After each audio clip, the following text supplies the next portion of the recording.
Et bonjour à tous, aujourd'hui nous sommes le 1er janvier 2023. Je vous souhaite bien entendu une excellente année, une bonne santé et beaucoup de profit pour cette année. On débute directement avec le Bitcoin comme d'habitude, on va faire un point d'étape, je vous l'ai fait bien entendu sur Telegram également, mais on va faire effectivement un point également sur YouTube. Donc c'est parti, on y va. Je vous rappelle que bien entendu le contenu de cette vidéo n'est pas un conseil en investissement et que vous risquez des pertes financières, donc je vous invite fortement à faire vos propres analyses et à prendre vos propres décisions d'achat et de vente. Donc on débute avec effectivement cette vue long terme sur le Bitcoin. Pour le moment effectivement cette trendline ascendante n'a pas été franchie par le haut et par conséquent nous n'avons pas pour le moment de signal d'achat. On va zoomer un petit peu plus, ouais, on retrouve la trendline. Pour le moment on est toujours en dessous, pas de signal d'achat, de retournement haussier, et ce qui se trame actuellement c'est une bataille en réalité chartiste entre deux figures. La première figure selon moi c'est ce canal descendant dans lequel on est rentré et qui indiquerait la chose suivante: on pourrait comme ça continuer de descendre pendant un petit bout de temps pour finalement repartir, mais finalement ce serait ce canal qui prendrait le dessus par rapport à la deuxième figure qui est telle une figure chartiste de retournement aussi et qui est un biseau descendant, vous voyez, point bas, point haut, point bas, même point haut, point bas, et en fait vous voyez alignement des mèches qui nous indique que finalement on pourrait former une sorte de biseau descendant comme ça pour ensuite repartir.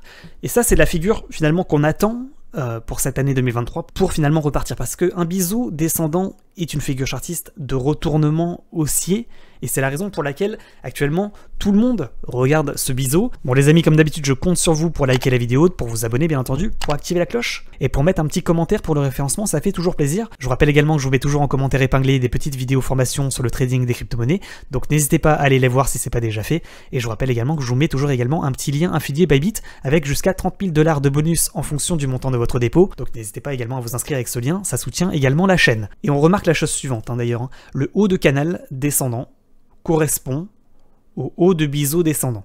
Donc finalement, le signal d'achat se fera sur la cassure de ce canal par le haut et de ce biseau par le haut.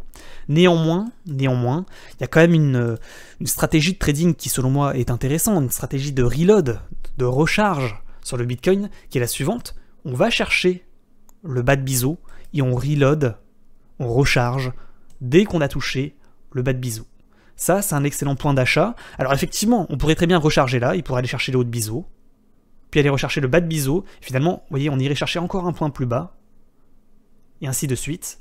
Ce serait pas forcément le meilleur point d'achat, parce qu'effectivement, on irait chercher des points un peu plus bas ici, mais un premier niveau de reload qui pourrait être intéressant, à la condition, bien entendu, que le bas de biseau résiste. Si le bas de biseau ne résiste pas, effectivement, c'est pas la peine de reload, parce que finalement, on irait chercher le bas de canal, et finalement, ce serait pas du tout le meilleur point d'entrée sur le Bitcoin et sur les cryptos de manière générale. Donc, on résume, à court terme, un passage, si on devait faire un rallye haussier pour passer au-dessus de la trendline et au-dessus du niveau ici des 19 000 $, effectivement, on aurait un retournement haussier, parce qu'on casserait également le biseau et le canal par le haut. Donc effectivement, comme je vous l'ai indiqué ici, la cassure de ce niveau serait un signal d'achat, de retournement aussi. Pour le moment, c'est pas vraiment ce qui est en train de se tramer, on est plutôt dans un cours qui continue sa baisse, mais qui montre des essoufflements de la baisse, hein, il faut le dire, hein, avec des gros dumps ici qu'on retrouve pas, avec des baisses qui faiblissent, il faut le dire, qui montrent un essoufflement de la force vendeuse. Et finalement, on est plutôt en train d'espérer que ce biseau descendant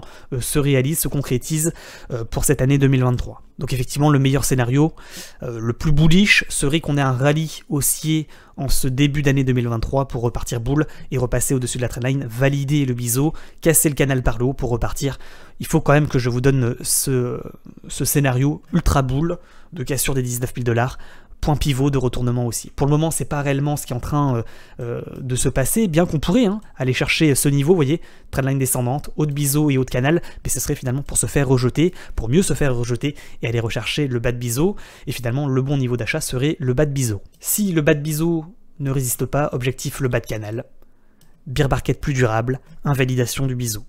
Si le bas de biseau résiste, excellent point d'achat pour reload, et pour finalement continuer dans le biseau, pour soit effectivement casser le biseau ensuite par le haut, et du coup ce serait le point d'achat qu'il ne faudrait pas manquer, environ situé aux 14 800 $ environ. Objectif d'ailleurs de l'épaule tête épaule, parce que dans une unité de temps un peu plus courte, effectivement on a un Bitcoin, et je dois vous en parler, qui forme une épaule tête épaule. Mouvement entrant baissier, épaule gauche, épaule droite, cassure de ligne de cou, cassure pullback, et on va chercher ensuite l'objectif. Maintenant, la ligne de cou pour le moment n'a pas été cassée, par conséquent cette figure n'est pas valide. On pourrait continuer, vous voyez, à faire des mouvements comme ça pour aller chercher à un moment donné la trendline descendante, se faire rejeter et aller chercher le bas de biseau.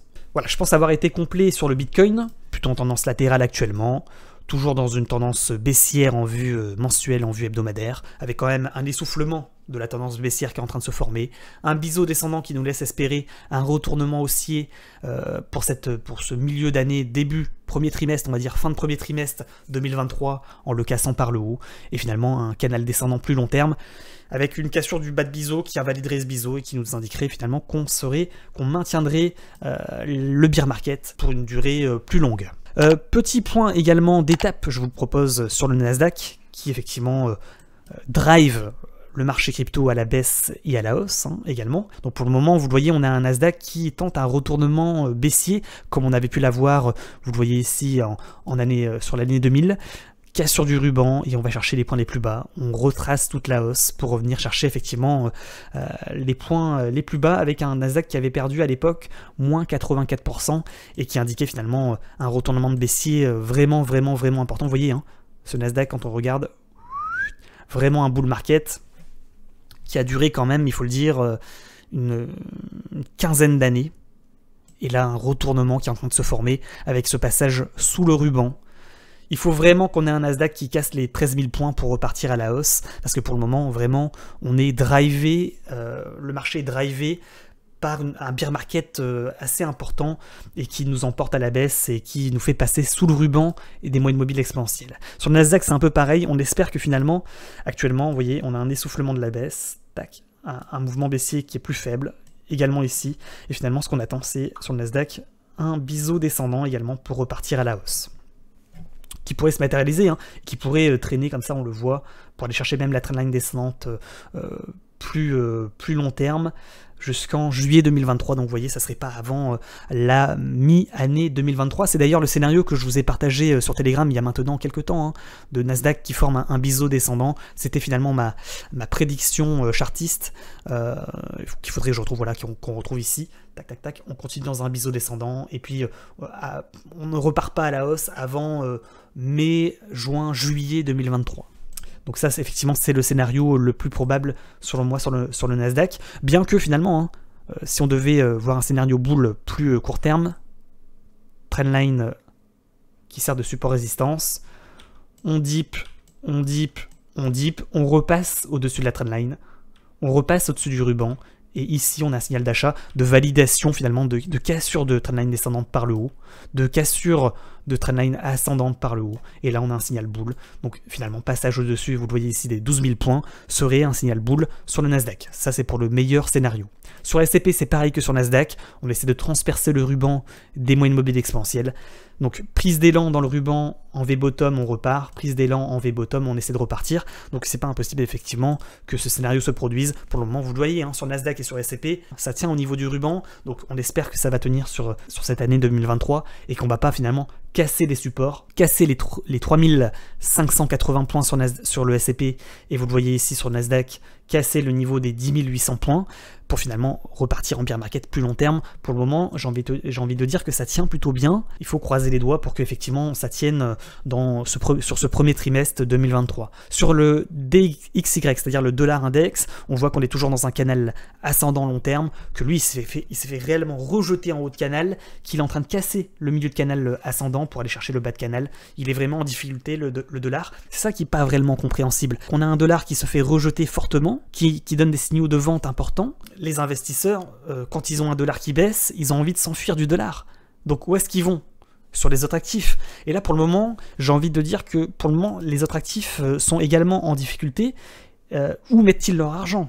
S'ils ne le mettent pas sur le Nasdaq, sur le S&P, où est-ce qu'ils le mettent? Il n'y a que deux possibilités.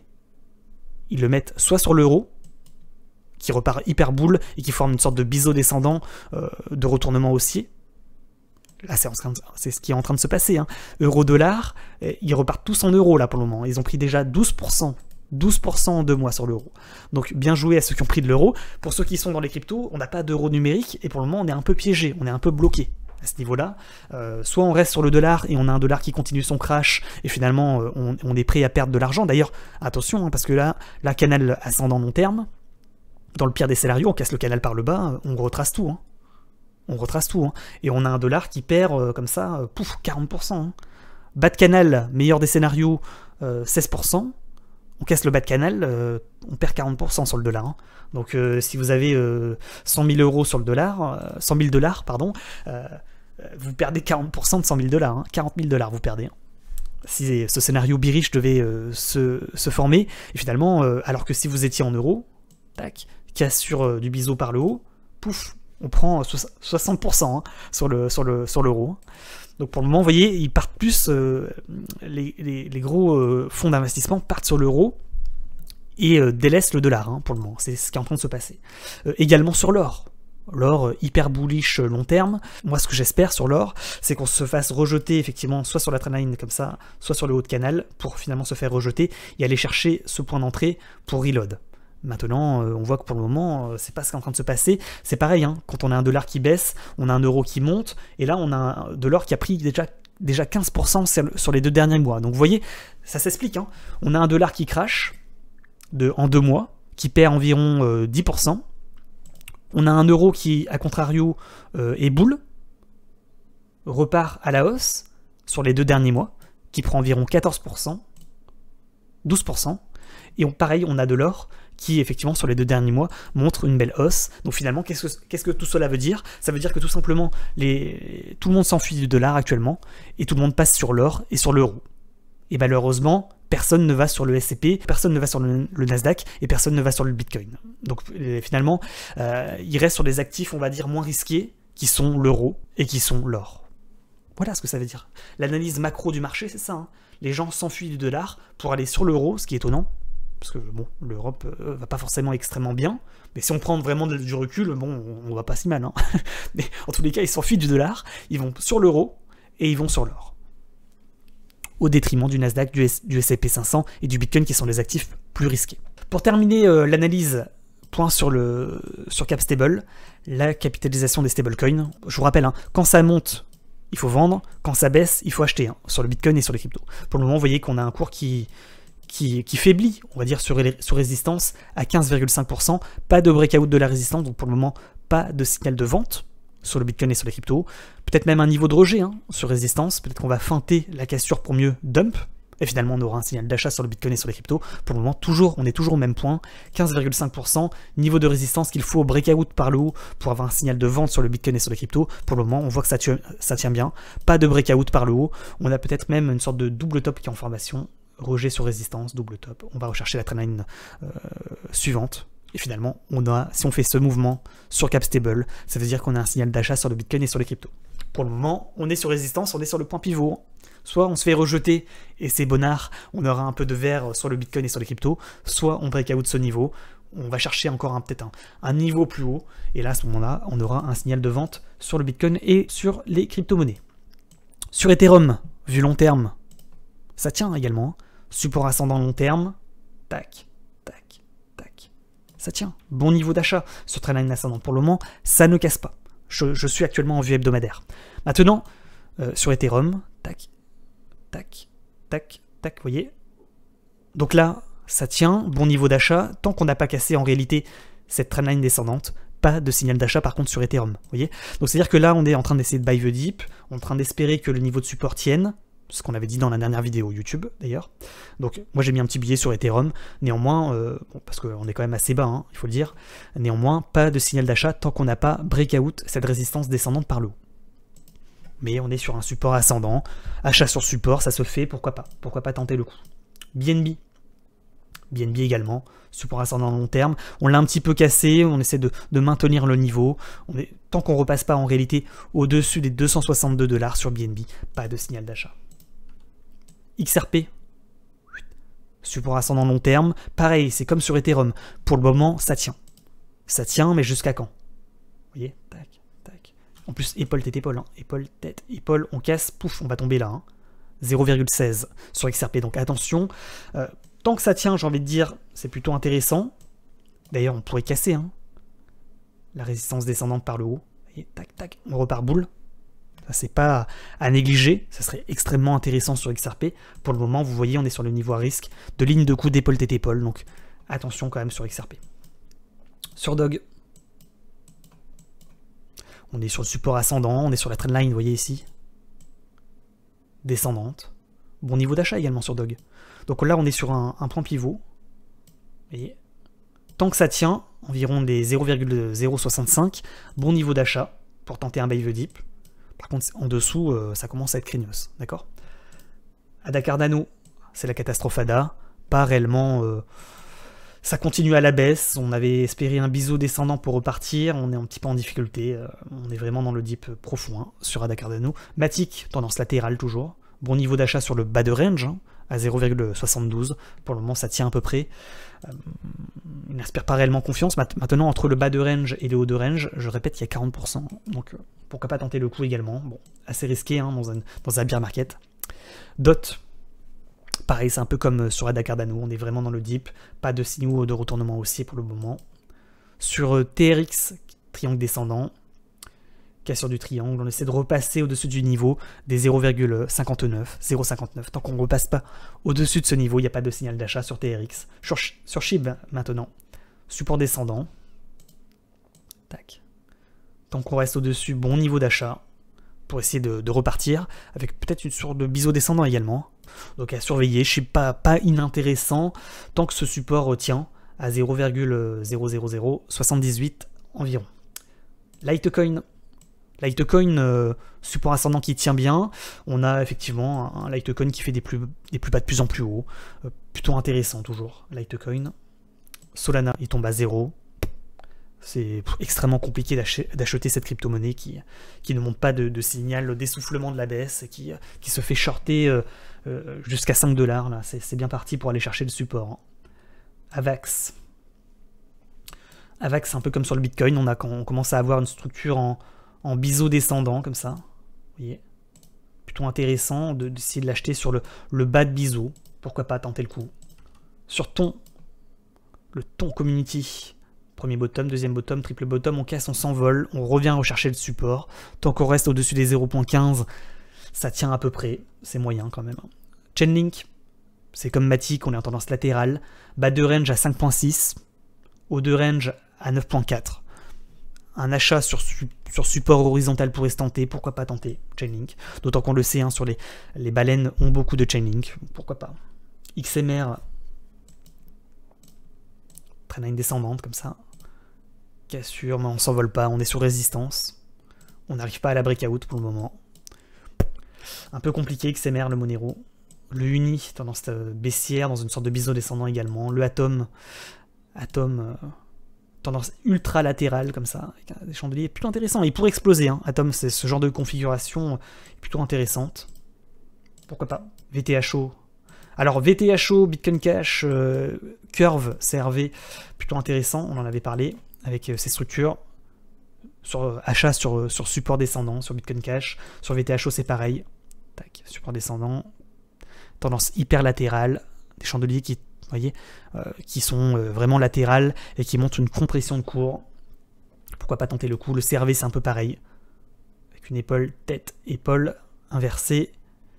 Résistance à 0,54. Pour moi, le CRV, il est ultra propre. Voilà, on voit que si on casse le niveau qui est là, on casse un biseau descendant par le haut. Un énorme biseau descendant par le haut. On casse une résistance, une ligne de coup d'épaule, tête, épaule inversée. Ça fait beaucoup d'éléments, hein, 0,54 sur CRV. Niveau potentiellement de retournement haussier. Excellent niveau d'achat. Niveau de breakout en fait. Hein. S'il casse, effectivement, ça pourrait être intéressant. On en a parlé sur Twitch. Donc à surveiller le CRV. Les amis, n'oubliez pas bien entendu de liker la vidéo, de vous abonner. Je vous rappelle que je vous mets toujours plein de vidéos formations en commentaire épinglé. Allez les voir tout simplement. Je vous rappelle également que vous avez un lien affilié Bybit. Si vous inscrivez avec ce lien, vous avez plein de petits bonus lors de votre inscription, bien entendu, jusqu'à 30 000 $ en fonction du montant de votre dépôt. N'hésitez pas bien entendu à vous inscrire sur Bybit, ça fait extrêmement plaisir. Sur Telegram, toujours. Voilà, je vous donne les infos en temps réel. Contrairement à YouTube, vous avez toujours du retard. Je fais pas des vidéos YouTube tous les jours, alors que des posts Telegram, j'en fais quand même assez régulièrement. Donc n'hésitez pas également à nous rejoindre sur ce réseau. Vous êtes bien entendu les bienvenus. Je vous souhaite une excellente année 2023 et je vous dis à très bientôt sur Twitch pour faire de l'analyse technique et du trading en direct comme d'habitude, et sur YouTube pour des analyses quotidiennes. A très bientôt, ciao ciao.